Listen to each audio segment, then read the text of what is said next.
Perkenalkan, nama saya Iksanuddin. Saya berasal dari Dusun Pendem, Desa Girirejo, Kecamatan Ngablak, Kabupaten Magelang.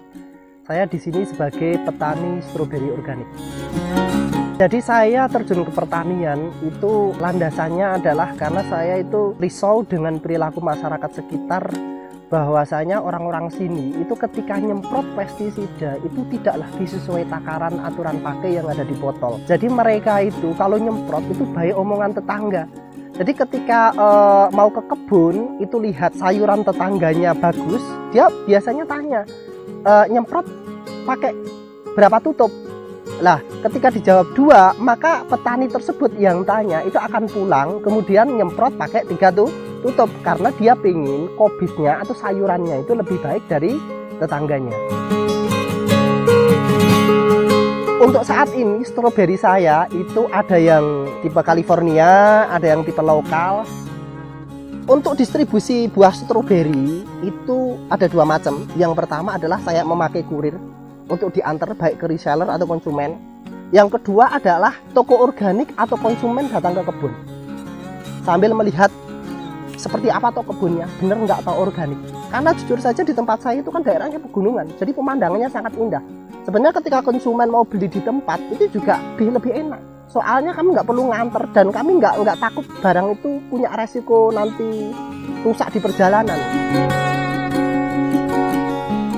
Ketika saya menjadi petani, apalagi pertanian organik, tantangannya sangat besar karena di daerah saya itu basisnya petani dengan pestisida kimia. Cemoohan dari masyarakat sekitar itu luar biasa banyak, baik itu apakah hasil atau tidak, sudah keluar biaya besar gitu-gitu aja dan lain-lain. Kemudian tantangan di kebun sendiri memang susah. Jadi bertani organik itu menurut saya itu bertani yang menumbuhkan tanaman, tetapi tanaman itu memang kadarnya disesuaikan. Jadi kalau tanaman itu memang mampunya segitu ya segitu. Beda dengan bertani dengan pestisida kimia. Jadi kalau pestisida kimia itu seolah-olah pakai doping. Jadi sehingga ketika dikonsumsi itu wajar ketika dosisnya terlalu berlebihan, itu mengakibatkan sayuran itu tidak sehat. Rencana ke depan saya ingin mengembangkan pertanian yang modern, yang terintegrasi. Jadi saya ingin menggabungkan antara stroberi, lebah madu, dan kambing rencananya. Jadi nanti rencananya adalah pruning dari daun stroberi itu jadi komoditas makanan kambing. Kemudian nanti urin kambing itu jadi nutrisi stroberi.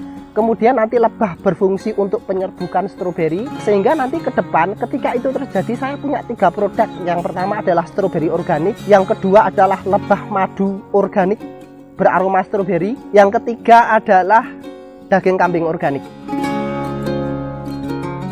Rencana yang kedua itu adalah saya pengen ke depan itu membangun BUMP, yaitu Badan Usaha Milik Petani. Tugasnya itu adalah menampung sayur mayur, buah-buahan yang diproduksi petani masuk ke BUMP. Nah nanti di BUMP tersebut di-packing, dibuat packaging sedemikian rupa menarik, kemudian didistribusikan ke konsumen. Saya punya keyakinan bahwa dalam BUMP itu nanti akan menyerap banyak tenaga kerja di pedesaan, baik di proses packing, di proses distribusi, dan lain-lain.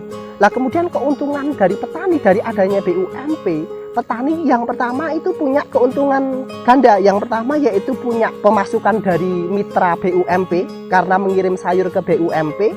Yang kedua adalah BUMP tadi itu sahamnya milik petani, tidak dimonopoli oleh seseorang, sehingga nanti petani juga punya share laba dari BUMP tadi.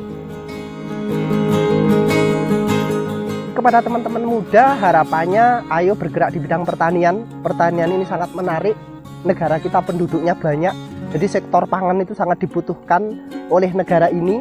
Maka ketika banyak pemuda bergerak di bidang pertanian dengan sistem pertanian yang berkualitas, maka negara ini saya yakin mampu swasembada pangan, bahkan kita bisa ekspor luar negeri. Jayalah petani muda, pengusaha muda, pertanian sukses.